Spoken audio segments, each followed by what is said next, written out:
안녕하세요. 이 땅의 영성에 대한 통합된 그리스도교 관점을 소개하고 나누기 위해 기독교 대한선교교회 소금빛교회에서 설립하고 후원하는 파이미니스트리 푸니마티코스 용소 중국가정 2024년 그리스도인의 미덕 일곱 번째 나눔을 시작합니다.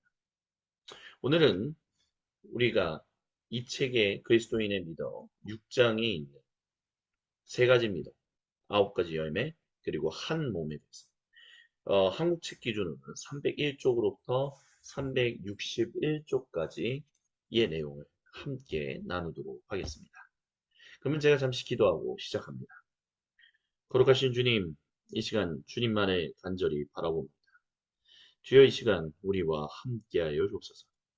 프리마티코스 연구소 중국과정 이 나눔을 통하여 우리의 영혼, 우리의 하나님과 함께 더불어 살아가는 진정한 그리스도인의 삶이 무엇인지를 온전히 알고 깨달아 주님의 뜻대로 순종하며 살아갈 수 있도록 주여 우리의 일을 인도하여 주시고 함께하여 주옵소서.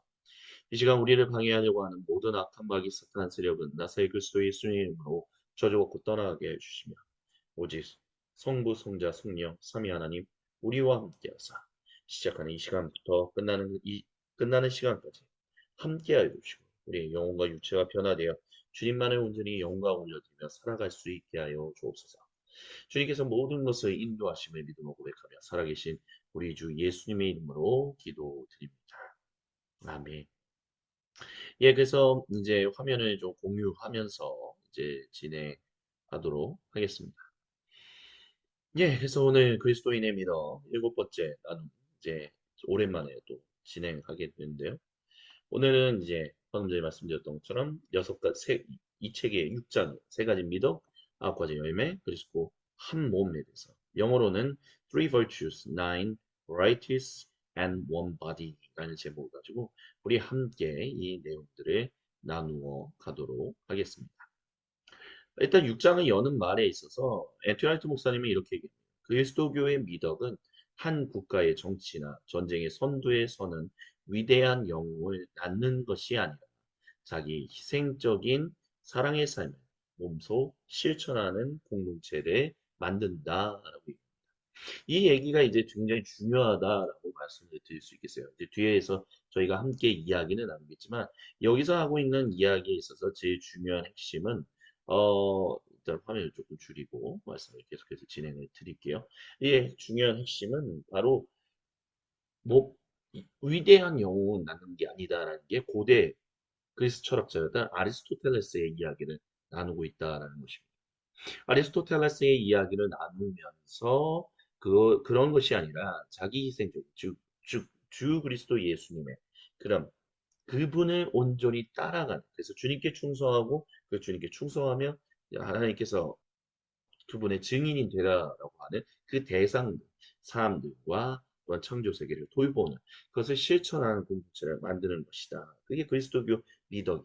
아리스토텔레스나 이제 그리스도교나 미덕에 대해서, 즉 덕목에 대해서 함께 이야기를 나누고 있기는 하지만 어쨌든 조금 차이점이 있다라는 것을 이제 보여주고 있다라는 것입니다. 일단 초대교회가 마주했던 주 1세기 현실을 다시 한번 생각해 봅시다. 초대교회가 마주했던 주 1세기의 현실은 로마 제국이 다스리는 그리스 문화권이었습니다. 그래서 그리스 문화권이 이제 많이 영향을 끼칠 수 있었고요. 그리고 정치적으로는 제국이 이제 영토를 확장하며 초강대국으로 이제 발전해 나가는 그런 시대 가운데 이제 초대교회가 이제 주님의 몸된 교회를 이루어 가고 있었다. 이렇게 말씀드릴 수 있겠습니다. 근데 이제 또한 초대교회가 처음에 몸담았던 곳은 바로 다름 아닌 이제 유대교이잖아요. 그래서 이제 유대교가 이제 몸을 담았었는데 이 주 1세기 유대교는 70인역의 이제 고대 그리스어로 번역되었던 그 성경책을 이제 사용을 했었어요. 여기서 말하는 성경책이라는 것은 구약 성경을 말하는 것이죠. 그러면서 그들은 야훼 하나님의 이제 귀한 그러니까 포로기가 아직 안 끝났다라고 이제 생각하고 있었던 것이 주 1세기 유대인들이었다라는 것입니다. 근데 그들이 하나님의 기한에 간절히 바라고 있었다는 것을 우리가 기억할 필요가 있습니다. 그래서 초대교회는요, 이러한 상황 가운데서 70인여 성경을 사용해서 성전, 여기서 말하는 성전은 예루살렘 성전을 말하는 것이죠. 성전과 회당에서 주님은, 여기서 말하는 주님이라는 것은 나사렛 주신의 예수님, 그분을 구세주, 만왕의 왕으로, 그리고 대제사장으로 예배하는 따로 지배물. 그러니까 참 재밌는 거예요. 같이 성전에서 하나님이, 야훼 하나님이 귀하는 이제 유대인들은 예배 드리지만, 또한 동시에 그들은 하나님을 예배하지만 야훼 하나님이 이미 우리에게 돌아오셨다라고 믿음으로 고백하고 있었다는 거죠. 그래서 그는 따로 집에 모여서 주님의 만찬을 기억하고 나누면서 성도의 교제를 하고 있다. 또한 초대교회는, 그래서 지금 방금 전에 말씀드렸던 것처럼 고대 유대인이 간절히 바라는 야훼, 여호와 하나님의 귀환이 이루어졌다. 바로 예수님 안에서 성령님이 우리에게 임재하시고 말미암아 그 일이 이루어졌다라고 얘기해요. 그래서 자기 백성을 성전 삼아서 인지해 계시다라고 전했습니다. 이게 유대인들과의 상황이었다면 이제 초대교회는 로마 제국 내에서 그리스도 문화권 안에 살던 사람들에게 진정한 세상의 주님이 오셔서 다스리신다라고 선언하며 제국의 황제도 만왕의 왕이신 예수님께 그저 지위를 받은 왕들 중에 한 명이다라고 선언을 했었습니다. 그래서 이제 이런 모습들을 이제 유대인들이나 이제 로마 제국이 좋아하지 않았죠. 그래서 제국은 일단 주 64년경부터 교회를 유대교와 다르게 인식했어요. 그래서 이제 다르게 인식했다라는 것은 무엇이냐면 그 전에는 얘는 유대인들의 한 분파겠구나 이렇게 이제 생각을 했었다라는 것입니다.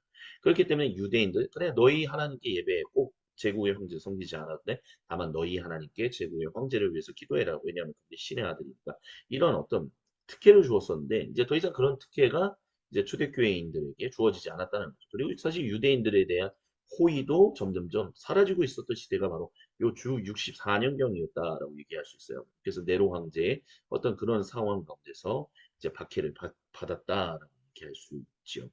그리고 유대인들은 이제 성도를 자기 모임에서 분리하기 시작했어요. 그래서 언제 이제 주 1세기에 그리스도교가 유대교로부터 결별하게 되었는가라고 했었을 때 20세기에 있었던 이제 아돌프 하르나 교수는 그때를 60년대 초로 봅니다. 그래서 조셉 켈리라는 분은 64년 로마에서 발생한 화재 사건이 유대교와 그리스도교의 차이를 보여준 계기가 되었다라고 말해요. 왜냐하면 이 시기에 로마 제국은 아까 전에 말씀드렸던 것처럼 그리스도교를 그냥 유대교의 분파라고 생각했는데 이 이후부터 다른 종교 집단으로 인식하게 되었다는 거예요. 특별히 이제 그리스도교가 이방인들, 즉 비유대인들에게 이제 진출하면서 특별히 로마 제국이 그리스도교를 조금 더 안 좋게 보기 시작했다라고 얘기합니다. 왜 그러냐면 일단 유대교는 민족 종교였기 때문에 민족의 향기 또는 한계가 있었어요. 그래서 유대민족들만 믿는 거예요. 물론 유대교에 관심을 가지는 이제 하나님 경외자들이 있었긴 했지만 이것은 예외적인 그냥 소수의 경우였어요. 하지만 그리스도교의 가르침은 인종적인 한계를 넘어서 제국 전 지역으로 확산되고 있었기 때문에 이런 현실에서 로마 제국은 그리스도교가 유대교와는 다른 로마 제국에 해를 끼칠 수 있는 종교로 인식하게 되었다는 것입니다. 그래서 64년 로마시에 화재가 발생했을 때 황제 네로는 그리스도인들을 희생양으로 삼았던 것이죠. 그리고 이제 66년부터 70년에 이제 제1차 유대 전쟁이 로마 제국과 유대인들 가운데서 있었어요. 이것을 가리켜서 First Jewish War라고 얘기하는데 이때 이제 예루살렘에 있었던 그리스도인들은 유대인들의 반로마 항쟁에 참여하지 않았어요. 그래서 교회와 유대교의 결벌이 더 분명해졌다라고 볼 수 있습니다. 그래서 주 70년에 티투스 장군에 의해서 예루살렘에 함락하고 그리스도교는 유대교의 본거지인 예루살렘 도시를 떠나서 이제 비유대인들의 지역으로 확산되죠. 그리고 이제 주 90년경에 이제 유대 랍비들이 얌니아라는 곳에서 그래서 이 지도를 보면 여기가 이제 얌니아다라고 이제 얘기할 수 있는데 그 얌니아라는 곳에 모여서 39권의 이제 구약 성경을 확정하는데 이때 여기서 유대주의에 대한 새로운 규정이 확정되면서 그리스도인들이 회당에서 예배드리면 안 된다. 그래서 그리스도인들을 저주하는 그런 일들이 선택되었다고 볼 수 있습니다. 이렇게 이제 제국과 유대교와 그리스도교를 이제 초대교회를 다르게 바라보고 있는 이제 그런 상황 가운데서 이제 이런 상황, 제국으로부터 박해를 받고 유대인들로부터 미움을 받던 이 교회를 향해서 사도 바울은 교회에 이제 예수님께서 돌아오고 계심을 기억하라고. 그래서 어떠한 일을 경험하더라도 주님이 파루시아, 그분이 개선 행진을 마치고 돌아오는 일들이 일어나고 있다는 것을 기억하라고 예발합니다. 그리고 그분이 오시는 날까지 교회는 주 그리스도 예수님의 증인으로 세상에 보냄받았다는 것을 전해야 한다라고 얘기했어요.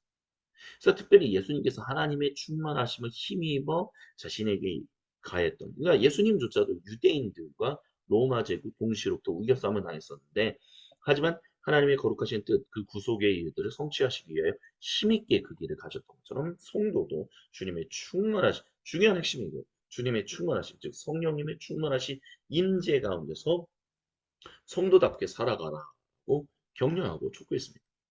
그러니까 혼자 그렇게 살아라라고 얘기하지 않았던, 성령님의 충만함에서 당신은 그렇게 살아갈 수 있으니 성령님의 충만함 가운데서 항상 거해라라고 사도 바울은 이야기했다라는 것입니다. 그래서 그런 모습이 이제 고린도전서 13장 4절부터 8절에 나와요. 그래서 어떻게 얘기했냐? 사도 바울이 이렇게 얘기합니다. 사랑은 관대합니다. 사랑은 친절하고 시기를 모르며 요란하지 않고 우쭐대지 않고 파렴치하지 않고 정당한 요구라도 강요하지 않고 성을 내거나 원한을 품지 않고 다른 사람의 피해를 기뻐하지 않고 진리 안에서 기뻐합니다. 그래서 사랑은 모든 것을 참고 모든 것을 믿고 사랑은 모든 것을 바라고 모든 것을 견딥니다. 라고 했어요. 이거를 가리켜서 우리는 그죠, 뭐, 아, 사랑이 정말 위대하네, 뭐, 이런 식으로 그냥 생각하고, 생각하지만, 사실 이거는 예수님처럼 그 압박이 들어오고, 핍박이 들어오는 그런 상황 가운데서도. 그래서 당신에게 친절을 베푸지 않는 사람에게 친절을 베푸고, 요란하지, 우쭐대지 말고, 파렴치 말고, 항상 주님 안에서 calm down. 항상, 뭐, 우리나라 말로 이제 사자성어로 한다면 정중동해라.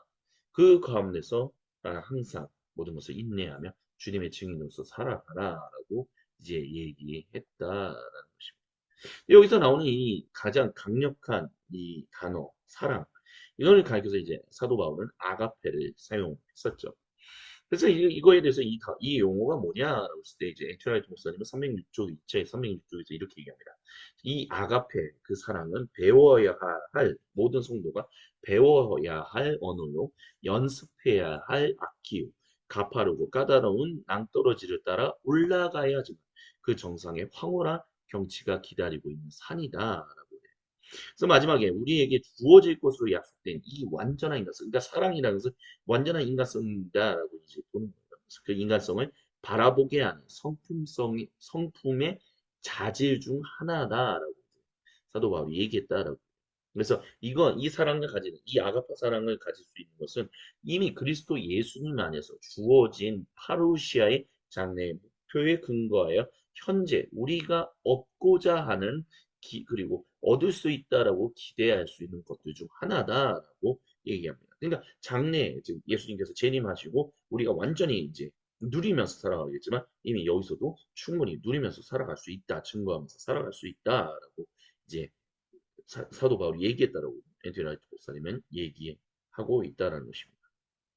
그래서 이제 아가페 사랑이라는 것은 결국 뭐냐? 하나님 백성을 성도답게 살게 하는 사랑이다. 특별히 이 아가페를 예수님께서 이 땅에 아낌없이 주신 하나님 사랑, 다른 말로 한다면 신적 사랑이다라고 하죠. 엔테라이트 목사님은 그래서 이거를 뭐라고 얘기하냐면 초대교회는 이 아가페라는 단어를 선택해서 교회로 하여금 예수님의 메시지와 업적 속에 그분이 베푸신 구속, 그분이 일으키신 하나님 나라 그 안에 푹 잠, 이게 성령님 안에 푹 잠기게 되는 거죠. 거기에 새로운 생명을 불어넣었다라고 엔티라이트 목사님은 이야기합니다. 그래서 이 단어, 이 아가페가 근데 이제 텔레이오스와 관련이 됩니다. 사도 바울은 뭐라고 얘기하냐면, 그러나 완전한 것이 오면 부분적인 것은 폐지됩니다. 근데 이 완전한 것에 대해서 그 완전한 것을 오게 하는 그것이 아가페인데 그 완전함을 텔레이오스라는 말을 사용했다는. 그래서 사도 바울은 예수님께서 어떻게 완전한 인간의 모습을 보여주셨는지에 대해서 사도 바울에 대해 이제 고린도 교회 이제 이 서신을 통해서 전하면서 아가페가 바로 그 완전한 인간의 모습을 보여주는 참 사랑의 단어다라고 얘기해요. 그래서 사도 바울은 이제 아가페의 그리스도께서 예수님께서 행하신, 근데 이 텔레오스라는 게 고대 그리스 철학자였던 아리스토텔레스가 얘기했다. 진정으로 우리 인간이 인간답게 살아가는 참된 그 경지가 무엇이냐, 그 텔레이오스가 뭐냐, 그 목적이 뭐냐라고 했었을 때 이것이 이 단어를 사용해서 그리스도교적인 색채인 즉 유대 고대 이스라엘 유대인 배경의 그 말씀이 이루어졌다라는 이 그리스도교적인 색채를 덧입혔다라고 이제 볼 수 있습니다. 그래서 예수님께서 만왕의 왕이 되셨다라고 초대교회는 이야기를 해요. 그러니까 아가페 사랑이 없기 때문에 우리가 그 아가페 사랑을 나누면서 우리는 살아가야 하고 살아갈 수 있다. 성령님 안에서 성령 하나님의 충만하신 임재 가운데서 우리가 성령님의 전이기 때문에 하나님의 임재에 계신 뭐 굳이 요즘 제가 뭐 소금빛 교회 예배에서나 뭐 이제 사용되는 말 중에 잘 많이 쓰는 말이 이제 에스겔서 48장의 마지막에 나온 주님께서 거기 계십니다. 성벽에 동서남북에 고대 이스라엘 민족 세 개의 지파씩을 배치해 놓고 주님이 거기 계시다라고 했을 때 아도나이 샤마라고 이제 얘기했다는데 주님께서 이제 그렇게 임재하셨다라는 거예요. 근데 그런 일이 임재하셨고 성령님이 우리에게 임하시는 말미암아 우리가 하나님 백성이 되어 그 아가페 사람을 누리면서 그것을 나누면서 증거하는 증인으로서 살아갈 수 있다라고 얘기하는데 그게 어떻게 가능하냐? 예수님 만왕의 왕이 되셨기 때문에. 그럼 무엇을 통해서 초대교회는 도대체 예수님께서 만왕의 왕, 로마 제국 황제보다 더 뛰어난 진정 왕 중의 왕이 되셨다라고 이야기했냐는 거예요. 그것은 바로 예수님의 부활이다. 그리고 예수님께서 만왕의 왕이 되셨다는 이 그 증언 때문에 교회는 유대교와 로마 제국에 서 많은 공격을 받았다는 것을 서두에 말씀을 드렸습니다. 하지만 예수님께서 유대교와 로마 제국의 합동 공격에 의해 십자가에서 목숨을 잃으셨지만 야훼 하나님, 즉 여호와 하나님께서 유대인 성경에 기록된 대로 3일 만에 살리심으로 말미암아 예수님은 종교와 정치 지도자들, 즉 정사와 권세의 합동 공격을 이기시고 진정한 만왕의 왕이 되셨다라고 초대교회는 증거했다는 거죠. 그래서 이 신적 사랑, 이 아가페 사랑으로 주님을 대적하는 모든 세력을 이겼다라고 초대교회는 이야기했습니다. 그래서 우리가 이 신적 사랑을 이루 주신 우리에게 아가페 사랑을 주신 이 그리스도께서 오고 계시다는 것은 우리가 초대교회부터 계속 믿음으로 고백하고 있는 거예요. 그래서 그리스도께서 재림하실 때 파루시아 즉 모든 차지한 그 영토를 돌아보시고 이제 자신의 보좌에 앉으시는 그 재림의 날 창조세계는 변혁될 것이다라고 그리고 새하늘과 새 땅은 그 변혁된 그 창조세계가 계속해서 이어질 것이다. 언제까지? 영원히 그게 교회가 얘기하는 종말론이다. 그 가운데서 이미 우리는 거기서 누릴 것을 이미 오늘 지금 현재 여기서 증인된 삶으로서 누릴 수 있다. 그 신적 사랑을 누리면서 나눈다. 왜? 성령님이 우리와 함께 하시기 때문이다. 라고 초대교회는 얘기했다라는 것입니다. 그래서 중요한 건요. 예수님께서 우리에게 임재하신다라는 것은 진정한 사람, 완전한 사람이 온다라는 것을 말하고 있는 것입니다. 예수님께서 재림하실 때 그리고 그분은 영원한 대제사장으로서 만왕의 왕으로서 이 땅을 즉 섬기는 일들을 하실 때 창조세계를 섬기는 일들을 하실 때 주님의 형상을 완전히 그 텔레오스 그래서 이룬 이게 덕목의 삶을 말하는 미덕의 삶을 말하는 그것을 갖춘 완전히 갖춘 주님의 백성들이 제사장들 왕들로 여왕들로서 함께 다스릴 것이다. 즉 청지기들로서 살아가게 될 것이다라고 교회는 얘기하고 있다는 거예요. 그러니까 그리스도의 재림은 뭐 단순히 새하늘과 새 땅이 열리네 뭐 이런 식의 개념이 아니라 진정한 참된 하나님 형상을 가진 진정한 사람들이 통치하는 사람들이 섬기는 사람들이 일하고 쉬는 진정한 삶이 이루어지는 그 나라가 열린다는 것을 우리가 진정한 인간의 공동체가 형성된다는 것을 우리는 새하늘과 새 땅, 예수님의 재림과 관련해서 잘 생각하고 잊어버리지 않는 일들을 할 수 있어야 돼. 그래야만 오늘날 개신교가 가지고 있는 아니 가톨릭이 가지고 있는 모든 영성 운동이 정말 올바른 곳에 바탕을 두고 진행될 수 있다고 얘기할 수 있을 것입니다. 정직기를 얘기하지 않고 왕 같은 제사장됨을 이야기하지 않고 완전한 인간의 공동체가 된다는 것을 얘기하지 않고 그리스도교 영성을 얘기한다는 것은 결국에는 훈련만 한 또는 심리 상담만 한 또는 은사주의로만 국한된 아니면 그저 카톨릭이 말해왔던 그런 식의 피정만 따라가는 방법론의 그 피상적이고 표층적인 차원에서만 얘기할 수밖에 없다라는 것입니다. 왜 영적으로 우리가 충만해져야 하는지 왜 우리가 영적 사람, 즉 성령님의 충만한 사람이 되어야 하는지에 대해서 그것을 분명하게 이해해야만 우리가 하는 모든 영성 훈련, 영성 성수, 그리고 영성 방법론적인 것들이 제자리를 잡을 수 있다고 말씀드리고 있다는 것입니다. 그래서 이 완전한 사람으로 이제 사로잡힌 이 사람은 어떤 사람입니까? 어, 당연히 아가페로 사로잡힌 사람이에요. 아가페로 사로잡힌 사람. 그거에 대한 예시가 마태복음서 25장에 기록되었습니다. 제가 한번 봉독해 드릴게요. 그때 임금은 자기 오른쪽에 있는 사람들에게 말하기를 내 아버지께 복을 받은 사람들아 와서 창세 때로부터 너희를 위하여 준비한 이 나라를 차지해라. 너희는 내가 줄일 때에 내게 먹을 것을 주었고 목마를 때에 마실 것을 주었으며 나그네로 있을 때 영접했고 헐벗을 때에 입을 것을 주었고 병들어 있을 때에 돌보아 주었고 감옥에 갇혀 있을 때에 찾아 주었다 할 것이다. 그때 의인들은 그에게 대답하기를 주님, 우리가 언제 주님께서 줄이신 것을 보고 잡수실 것을 드리고 목마르신 것을 보고 마실 것을 드리고 나그네 되신 것을 보고 영접하고 헐벗으신 것을 보고 입을 것을 드리고 언제 병드시거나 감옥에 갇히신 것을 보고 찾아갔습니까? 하고 말할 것이다. 임금이 그들에게 말하기를 내가 진정으로 너희에게 말한다.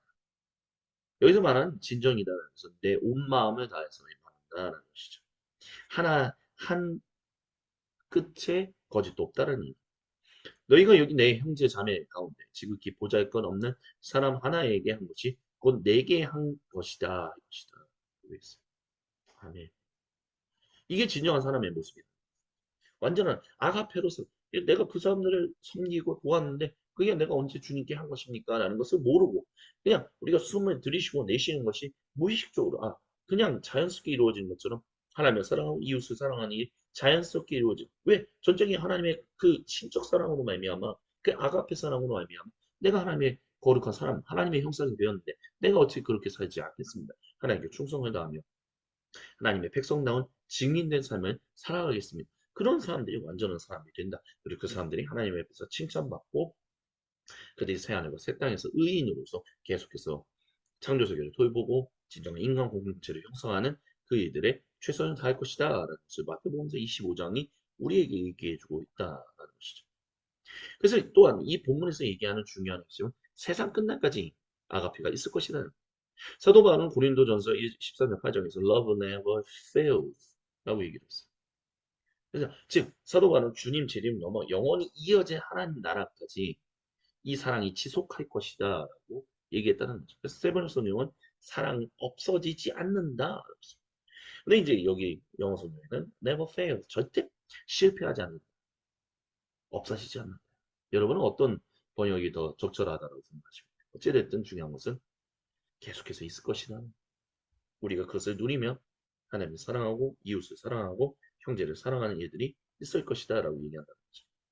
그래서 이 아가페 러브는요 모든 사람과 온 창조 세계를 완전케 할 그리고 하고 있는 사람입니다. 바울 사도는요 주님이 다시 오시는 그날까지 오늘 여기서 우리는 아가페 언어를 그래서 우리는 동로의 삶을 살아가야 합니다. 진정한 미덕의 삶을 살아가야 합니다. 근데 그 중에서 믿음, 소망, 그리스도교적인 믿음은 아리스토텔레스가 얘기했던 네 가지 미덕 일단 그것도 있지만 진짜 중요한 것은 믿음, 소망 그리고 사랑인데 그 중에 제일은 사랑이다라고 얘기했다는 거예요. 그게 아가페 사랑이라는 거죠. 그래서 그 언어를 배우다라고 교회에 말했다는 것입니다. 에드라이트 목사님은요. 그래서 성도가 하나님과 이웃을 신적 사랑으로 사랑하게 되는 것은 운명이라고, 데스티니라고 얘기했어요. 그래서 온 세상이 새하늘과 새 땅이 임하는 주님의 재림으로 향하고 있다라고 말하면서 마침내 그날에 온 창조 세계, 중요한 핵심은 온 창조 세계가 온전함으로 회복되고 진정한 시작. 하나님이 창조 세계의 사람을 그곳에 세우시고 진짜 창조세계에 도입해서 아름다운 열매들이 풍성하게 맺어지는 그 일들이 일어나는 일들이 진짜 제대로 된 인간의 일들이 시작될 것이라고 얘기하고 있다는 거예요. 그래서 그날의 온 창조세계가 바르고 성숙함에 이를 것이다라고 얘기했어요. 그래서 참된 사람은 그날에 여기서 말하는 참된 사람이라는 것은 성령에 충만한 사람이죠.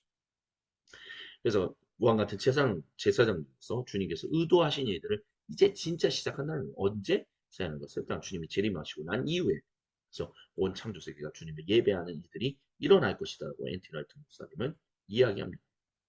그래서 여기까지 살피면 우리가 결국에는 그리스도인의 믿음이 왜 중요한가라고 썼을 때 그것은 아가페 사랑, 신적 사랑과 연관되고 있다는 거예요. 우리 주님께서 그렇게 사랑하셨다는 거예요. 그래서 우리에게 성령님 파라클레이토스 우리를 먹이시고 우리를 도우시는 그 중보자가 계시다라고 얘기한다. 그래서 특별히 갈라디아서 5장 18절에서 그가 이렇게 얘기했어요. 그러나 영께서 여기서 말하는 영이라는 것은 성령님이 말하는 거죠. 성령님께서 여러분을 이끄신다면 여러분은 율법 아래 있지 않습니다.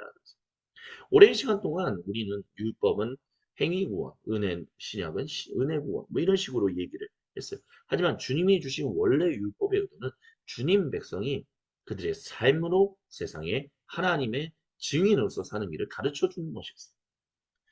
이제 뭐 근데 이제 중요한 거 예수님 그러니까 주 1세기 유대인들도 그걸 알고 있어요. 근데 중요한 것은 왜 그러면 예수님이 그지 율법의 준수에 대해서 그렇게까지 비판하셨는가 했을 때 주님의 백성이 되고 싶어하는 비유대인들 하나님 경외자들이 그들의 결단을 주저하게 만드는 걸림돌이 되었기 때문이다. 그게 이제 중요한 핵심이다라고 이제 지금 계속해서 말씀을 드리고 있는 것입니다. 그래서 주님의 그 크신 은혜와 사랑, 즉 아가페로 유대인 출신이든 비유대인 출신이든 진실로 주님을 경외하는 이들이 성령님의 충만하신 임재로 그분의 성전 백성이 되었다라는 것을 초대교회 사람들이 이야기했어요. 그래서 이제 성령님의 충만하신 임재 가운데서 성도가 참된 성도, 참된 인간으로서 살게 하는 것은 오직 주님 사랑, 신적 사랑이 아가페밖에 없다라고. 그렇기 때문에 그 아가페의 사랑을 온전히 누리지 못하면 그게 도대체 무슨 의미가 있다라고 얘기해요. 갈라디아서 5장 15절에 이렇게 얘기합니다. 모든 율법은 한마디로 요약되는데 바로 이것입니다. 내 이웃을 내 자신처럼 사랑하라. 그런데 여러분이 서로 물어뜯고 잡아먹는다면 조심하십시오. 여러분은 서로에게 멸망당하고 말 것입니다. 이 말, 이 말 때문에 율법이라는 것은 결국에는 행위 구원 이런 식으로 결국에는 하나님의 은혜를 몰아낸 것을 얘기하는 것이 아니냐 이런 인식들이 있어요. 하지만 중요한 것은 그래서 더 나아가서 어떤 분들은 육체라고 말하는 그것은 결국에는 썩어 없어질 것. 그래서 이 몸은 이제 별로 하찮은 것, 버릴 것. 근데 그게 고대 아리스토텔레스가 얘기했던 그거와 크게 다를 바가 없다는 거예요. 고대 아리스토텔레스가 진짜 인간을 인간답게 하는 것은 참된 그 진리, 모든 만물에 임재되어 있는 그 진정한 진리를 발견해냈고, 그 누리면서 살아가는 것이다라고. 근데 거기서 인간이 하는 모든 일, 노동 이런 것들은 다 그것과는 전혀 연관점이 없다라고 했어요. 그러니까 육체적인 노동, 육체적인 근로, 육체적인 일은 절대 그 탈레이오스를 인간을 인간답게 진정한 인간으로 만드는 그거 진리를 안에 들어가지도 못하게 만들고 그 진리를 발견하지도 못하게 만들고 걸림돌이 된다라고 했다. 그래서 육체는 정말 아무것도 아니다라는 식의 인식이 고대 그리스 철학자인 아리스토텔레스로부터 어느 정도 영향을 받았다는 얘기였었는데 성경은 그렇게 얘기하지 않나. 고대 이스라엘 유대교의 전통 가운데 있는 그 흐름 가운데 있는 진정한 하나님 백성들 육체를 그렇게 얘기하지 않는다는 거예요. 베트나이트 목사님은 322쪽에서 그렇게 얘기해요. 육체란 단순한 신체적 성격을 뜻하지 않는다. 이 단어는 항상 인류나 고대 이스라엘 백성이 하나님에게서 등을 돌리는 타락하기 쉬운 성향이나 실질적인 반역이라는 뜻을 내포하고 있다라고 얘기합니다. 육체의 욕구라는 것은 육체의 desire, 육체의 갈망, 바로 그걸 하는 거죠. 그래서 사도 바울은 주님 재림의 날에 이 사람의 모든 것이 완전히 새로워질 것을 계속해서 얘기하고 있어요. 다양한 교회, 다양한 서신을 보내세요. 거기에는 사람의 몸도 분명하게 포함되어 있습니다. 그래서 사도신경에 우리는 몸의 부활을 믿습니다라고 고백하고 있는 거죠. 그래서 이제 주님 백성은 완전히 새로워질 몸과 마음을 가진 존재로서 이 땅에서 이미 중요한 것은 이미 살아가기 시작했다는 거예요. 우리는 그것을 기억해야 합니다. 육체는 하찮은 것, 썩어 없어지고 이런 식의 얘기는요. 온전한 그리스도교적인 믿음, 그 영성을 추구할 수 없게 만드는 심각한 걸림돌이. 그래서 이걸 기억해야만 하나님 백성답게 살아갈 수 있어요. 그래서 성도는 그 성령 하나님을 추구하며 이전의 삶을 하나님께 반역했던 그 삶을 정돈해야 한다. 그게 육체, 갈라디아서에서 말하는 육체다라는 것을 우리는 기억해야 합니다. 그래서 이 모든 것이 이제 온전치 않다. 왜 이제 얘기하는데. 그래서 이제 결국 동전의 양면이다. 성령님 열매와 도구. 성령 하나님의 충만하신 인재 속에서 나사 예수님의 구세주이심을 성도가 고백함으로 그 안에서 아버지 하나님과 새 언약의 친밀한 인격적 교제를 나누게 되죠. 그래서 그 인격적 교제를 나누게 되는 성도는요. 참사람이에요. 그리고 그 참사람은요. 성령 하나님께 서로 옆에서 사도 바울의 표현을 따라 다음에 선한 일들에 둘러싸여서 그 열매를 맺는다. 그 갈라디아서 5장 22절부터 23절 보통 우리가 성령님의 9가지 열매다라고 얘기하는데 그 열매를 얘기하는 거죠. 그래서 성령님의 열매는 사랑, 기쁨, 평화, 아량, 친절, 너그러움, 신실, 온유, 절제 이런 것들을 반대하는 법이 없다라는 거예요. 이거는 다른 말로 하면 어떤 것이냐라고 한다면 이 주님 백성이 참 사람답게 산다면 율법은 자신의 역할을 다하는 것이다라고 지금 얘기하고 있는 거예요. 그러니까 율법은 뭐예요?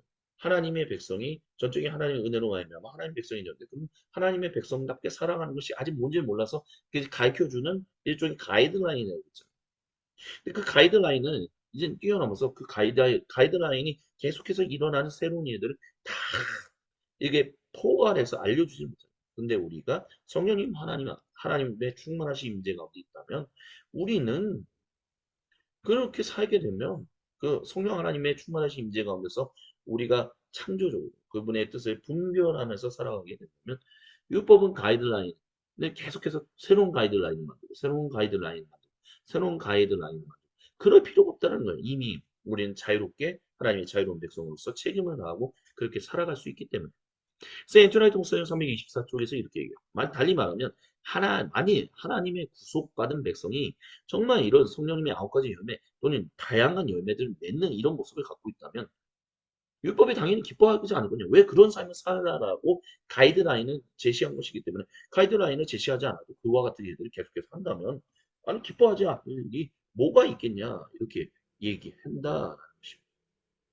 그러면 도대체 비인간이 맺는 그 열매들이 뭐냐라고 했었을 때 이제 엔트라이트 목사님은 이제 중세 그 엔트라이트 목사님보다는 제가 조금 더 히에로니무스 보스가 그렸던 그림을 통해서 좀 보여드리고 싶어요. 비인간이 맺는 삶의 열매가 무엇이냐라고 했을 때 중요한 건 이 그림이요. 그리스도인들이 이렇게 살아간다는 것으로 그린 게 아니에요.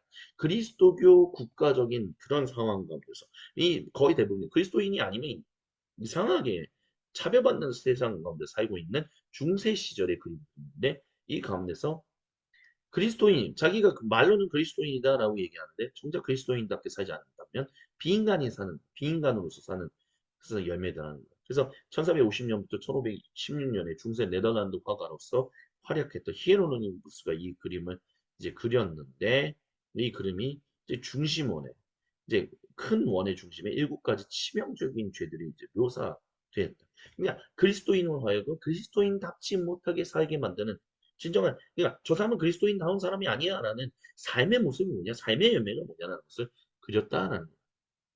근데 이제 그것이 뭐 고대 그리스 철학자들이 말했던 이제 바이스 악덕들을 가지고 이제 얘기했다는 거죠. 근데 이제 그 가운데 이제 중심에 이제 그리스도께서 계셔요.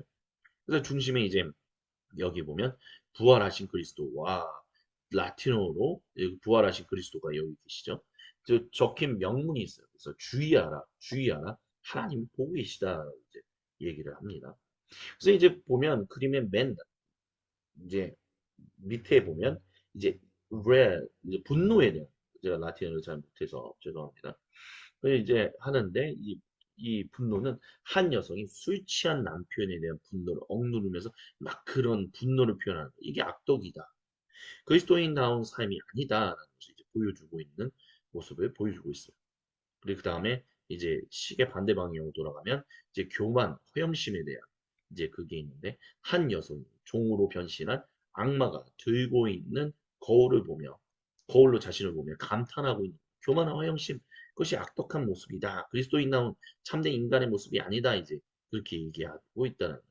그다음에 이제 그러니까 이제 동쪽으로 이제 3시 방향에는 이제 성욕에 대한 모습을 이제 보여주는데 젊은 남성들과 여성들이 한 광대가 공연을 하는 동안 추파를 던지고 먹고 마시는 이런 모습을 통해서 이제 성욕이 진실로 그리스도인답지 않은 비인간이 맺는 악덕한 모습이다라는 것을 이제 보여주고 있어요.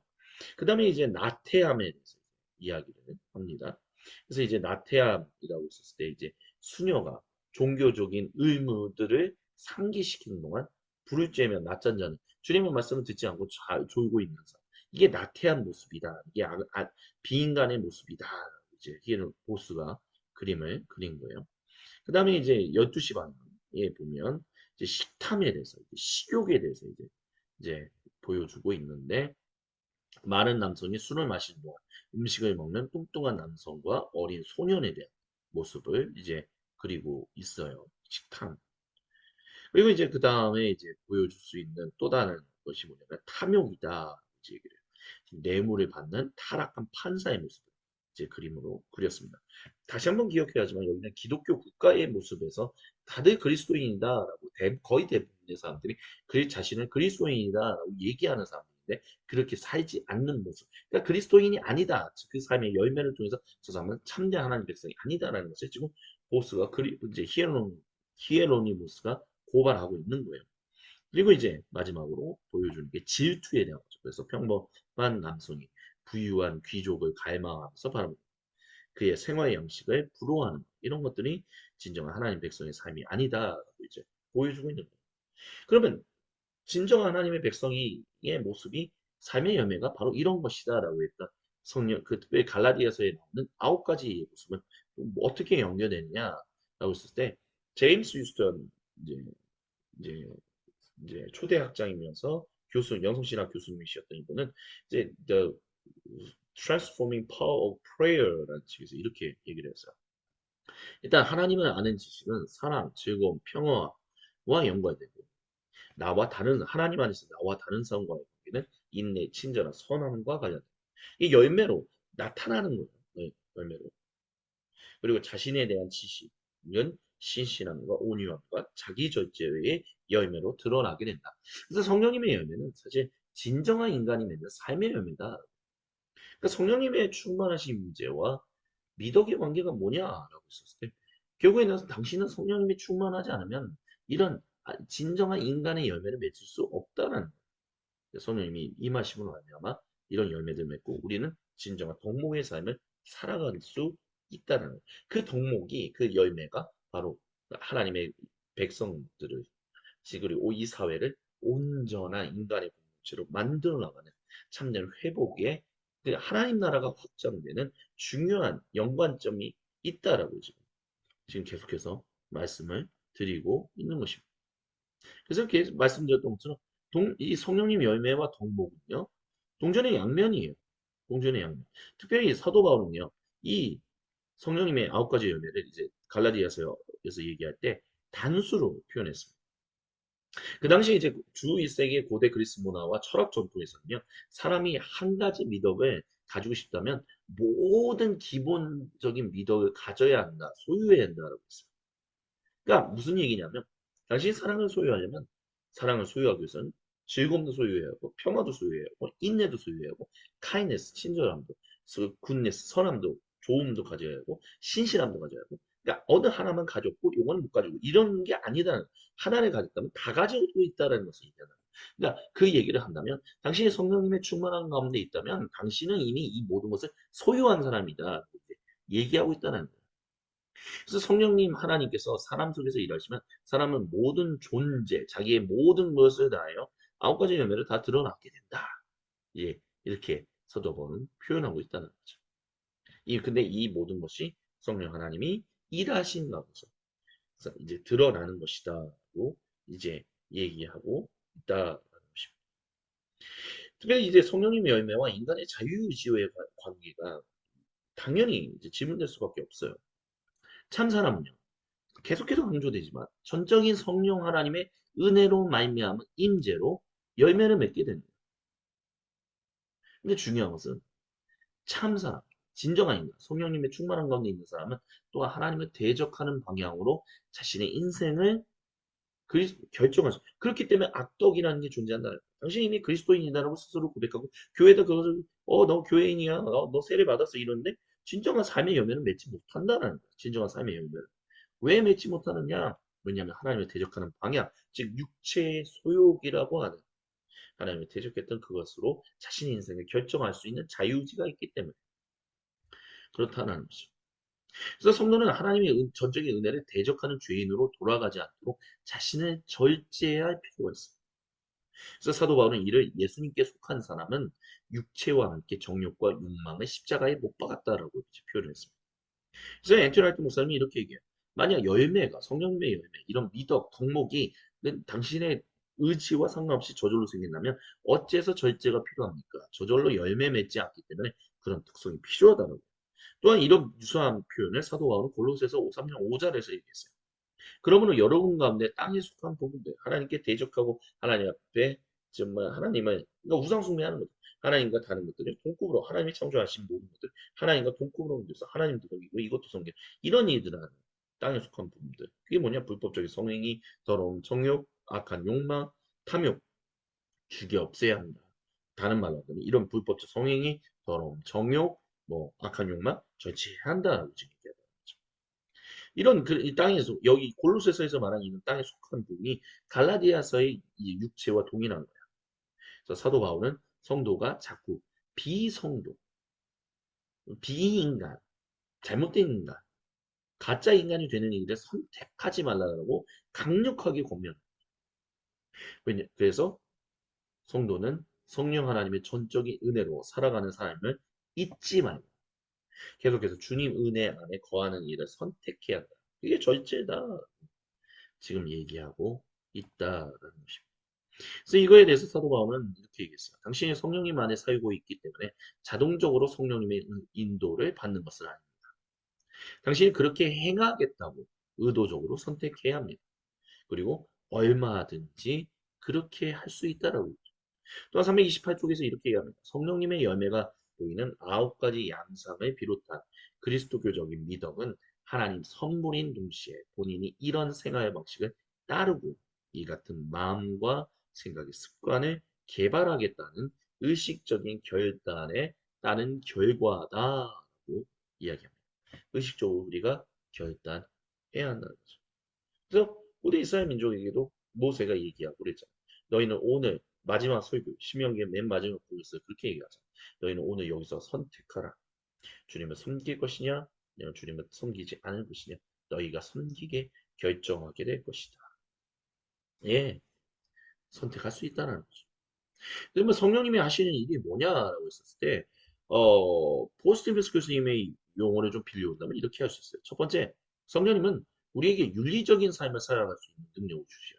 그러니까 참된 인간의 삶, 윤리는 사실 법적인 어떤 그런 것은 없잖아요. 처벌 뭐 이런 건 없지만, 저 사람이 진짜 제대로 된 인간으로 살아가네, 잘못된 인간으로 살아가네, 이런 찬사나 또는 비판을 받는 어떤 기준이 되는 거죠. 근데 우리로 하여금 윤리적인 삶을 살아갈 수 있도록 능력을 주셔요.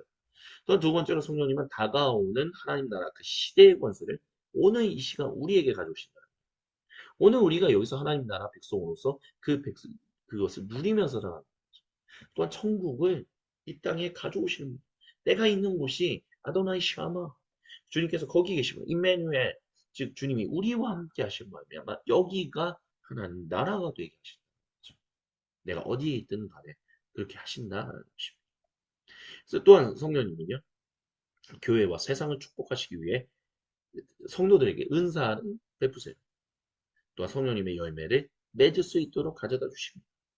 그리고 네 번째 성령님은 창조, 즉 하나님이 주신 그 창조의 재능, 능력, 모두 하나님께로부터 온 것이라는 것을 절대로 부인하면 안 돼요. 그의 기름을 부으시는 분입니다. 또한 다섯 번째 성령님은 정결한 삶과 일을 가능하게 하는 우리의 성품, 이게 바로 덕목이라는 거죠. 미덕이라는 거죠. 그 성품에 하나님의 그 영감을 불어. 그러니까 영감이라는 건 인스피레이션이에요. 그것을 통해서 가슴이 뜨거워지는 거예요. 그래서 내가 그렇게 살겠습니다. 결단하는 거예요. 그것을 불어넣는다라고 성령님이 그것을 하신다라고 지금 보호 교수님은 얘기하고 있다는 것입니다. 그렇기 때문에 계속해서 강조하지만 결국 미덕은요 성령 하나님에 의해서 새겨집니다. 우리 인생에 우리의 삶의 열매로 나타나는 것입니다. 하나님이 자기를 사람을 자기 노예로 만드신 적이 없잖아요. 그런 일은 악독한 주인이 불쌍한 노예한테 하는 일. 하나님의 전적인 은혜와 사랑이 그 안에 항상 있기로 결단하여 벌어지는 놀라운 인생의 열매가 있다라고 말하는 거예요. 하나님이 그렇게 기름 부으셔서 우리로 하여금 그렇게 살아갈 수 있도록 의지를 주시고 노예가 아니라 하나님의 자유로운 선택을 가질 수 있는 백성이 되게 하셨다는 거예요. 오히려 참 하나님의 사랑과 사람이 자유한 사람이 되었다는 은총을 더 잘 보여주는 거 아니냐? 네, 그렇게 좀 이야기할 수 있어야 할 것입니다. 그렇기 때문에 규칙, 즉 율법과 미덕, 은혜의 관계는 이렇다라고 볼 수 있어요. 미덕은 참 인간이 하나님 백성으로 오늘 이곳에 계신 주님과 더불어 세상에서 벌어지는 많은 모호한 일들에서 왕 같은 제사장으로 살아가는 분별과 지혜를 가지게 한다. 중요한 것은요, 규칙, 율법이라는 것은 가이드라인이라고 계속 말씀드렸어요. 하나님 백성답게 살아가는. 근데 세상은 우리가 살아가는 곳에는 뭐 시간이 좀 뭐 빠르든 느리든 어쨌든 변해가고 새로운 수많은 일들이 생겨요. 그런 새로운 수많은 일들 가운데서 우리가 이것이 정말 하나님 원하시고 기뻐하시는 이, 뭐 정말 하나님의 백성답게 살아가는 삶인지 아닌지에 대해서 가이드라인이 율법이 그것을 새롭게 얘기하는 데 시간이 걸립니다. 하지만 우리가 충만하게 그것을 살 수 있다면 맞아요. 그게 맞아요. 그렇게 사는 거예요. 율법은 박수 칠 것이다 라고 이제 얘기했다는 거죠. 그래서 엔트라이트 목사님이 31쪽에서 이렇게 얘기해요. 그리스도교적으로 생각하는 법을 가르치면 구체적인 가르침을 주지 않은 상황에서도 스스로 헤쳐나갈 수 있다. 그래서 뭐 사도행전이나 뭐 다른 신약 성경에 보면 두려워하지 마라. 너희가 언제든지 사람들이 질문하면 성령님이 너희로 하여금 대답할 수 있게 하실 것이다. 그러니 너희는 두려워하지 마라. 그러니까 지혜가 있다는 분별력이 있다는 게 성령님이 우리에게 임재하셔서 임마누엘 하나님이 우리와 함께 하시기 때문에. 그래서 바울이 그래서 거듭해서 하는 일은 맨 처음에 그것을 분별할 수 있는 기초석을 쌓는 누가 그분이 누구다? 그리스도다라고 이제 얘기하고 있다라는 것입니다. 그래서 이것과 관련해서 이제 뭐 예시를 좀 하나 드리면 일단 모세를 통해서 일단 한번 얘기를 해보도록 할게요. 야훼 하나님이 일단 모세를 통해서 고대 이스라엘 백성에게 앞으로 시내 산에서 주님 증인으로 살아가야 팔레스타인 타민족을 이웃으로 두고 살 때 벌어질 일들에 관련해서 참된 백성으로 살아갈 수 있는 규칙 즉 율법을 주셨었어요. 하지만 굉장히 오랜 시간이 지나고 난 다음에 예수님이 오셨던 주 2세기에는 이 고대 유대인들은 그 율법으로 자신들이 마주하고 있었던 고대 그리스 문화와 로마 제국을 이웃한 상태로 새로운 일들이 벌어지고 있는 것들을 경험했어요. 그래서 그 규칙을 중심으로 그 규칙의 모든 것들을 다 커버할 수가 없었다는 그래서 어떻게 해야지? 어떻게 살아가야지? 그런 미덕을 발견하고 삶에 적용시키는 일들을 했다는 거예요. 뭐 예를 들면 에스라엘 성경 봉독과 통역, 해석을 경험한 적용 뭐 이런 다양한 것들이 있었다라고 볼 수 있죠. 그래서 성경 드라마다의 내용을 이제 잠깐 빌려와서 이제 말씀을 드린다면 이 지금 보고 계신 PPT는 성경 드라마다에서 말씀을 드렸던 거예요. 그래서 에스라는 이제 구약 성경 가운데서 유대인의 성경 가운데서 이제 말씀의 해석이라는 부분이 분명히 드러나는 일을 했죠. 그래서 느헤미야기 이제 8장 8절에 세번역 성경은 이렇게 얘기합니다. 하나님의 율법책이 이제 에스라를 통해서 선포돼 낭독될 때 이제 많은 사람들이 뭐냐 히브리어로 말하고 이제 전하는데 또 다양한 지역의 디아스포라 유대인들이 함께 모여 있었기 때문에 그들이 알아들을 수 있는 말로 통역하고 뜻을 밝혔다는 이 얘기는 그랬는데 오늘 이 시대에는 우리가 살고 있는 이 시대에는 이런 얘기야 이렇게 얘기했다는 거죠. 그래서 백성이 내용을 잘 알아들을 수 있었다라고요. 왜 이렇게 해석과 통역과 적용이 필요했습니까? 그 이유는 포로로부터 돌아온 유대인들이 그들의 조상의 언어인 이 히브리어를 잃어버렸기 때문에 또한 모세율법이 선포되었던 때와 페르시아 제국 내에서 살던 유대인들의 삶의 자리가 많이 달랐기 때문이다라고 얘기할 수 있어요. 그래서 에스라가 이제 말씀 선포를 통해서 유대인들을 다시금 여호와 하나님께 자신들의 삶을 온전히 드리겠다는 공동체 전체의 고백을 이끌어냈다는 그래서 성경 드라마에서 이렇게 얘기하죠. 156중이 나오는 내용.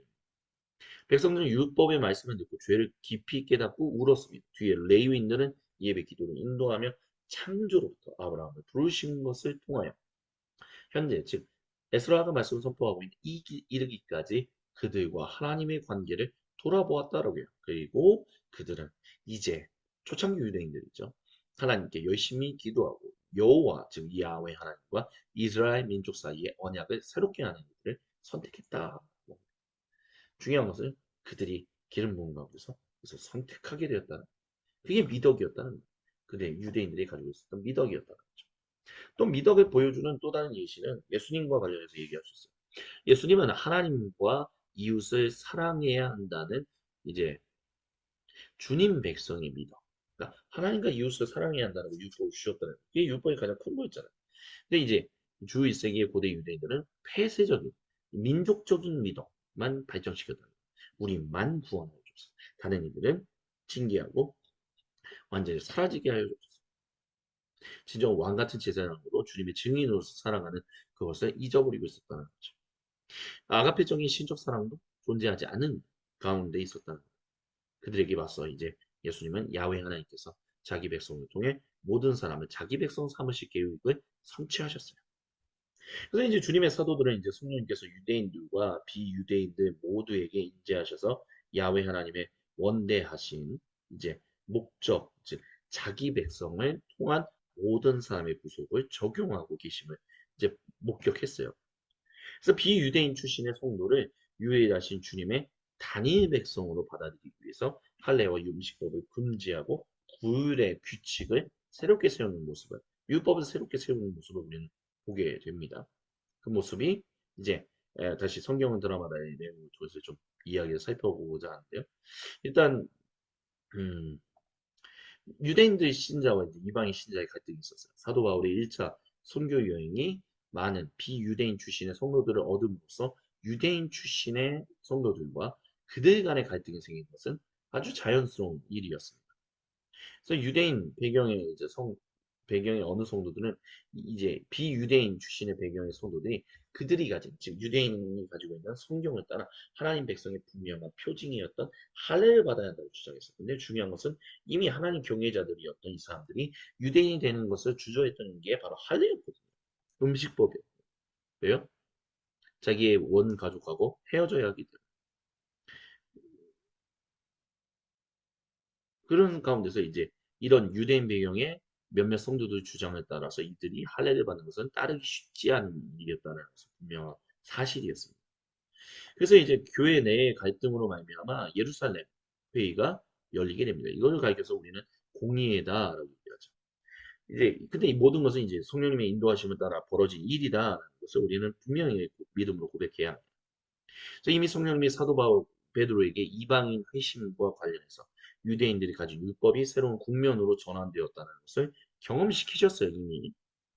그리고 성령님이 수많은 비유대인 출신의 성도들에게 임했다는 증거가 하나로 연합되어서 제가 사도 바울과 바나바를 통해서 또 얘기되고 막 그러고 있는 거예요. 그래서 마침내 그 당시 예루살렘 교회의 수장이었던 주님의 형제 야고보가 모든 하나님 말씀이 그리스도 예수님 안에서 성령님을 통해 아버지 하나님과 하나 된 이들에게 새롭게 적용되어야 한다는 새로운 가이드라인이 필요하다는 것을 그래서 근데 이제 야훼 하나님을 사랑하는 것과 이웃을 사랑하는 일에 헌신해야 하는 이 복음의 핵심만이 훼손되지 않도록 복음을 전하는 일에 모든 사람이 헌신할 수 있어야 한다고 말했습니다.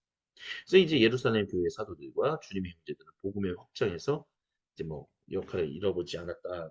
이제 그런 얘기를 이제 드렸었습니다. 근데 중요한 건 아니고. 그래서 결국에는 이제 그렇게 결정하게 되었다라고 얘기하는 거예요.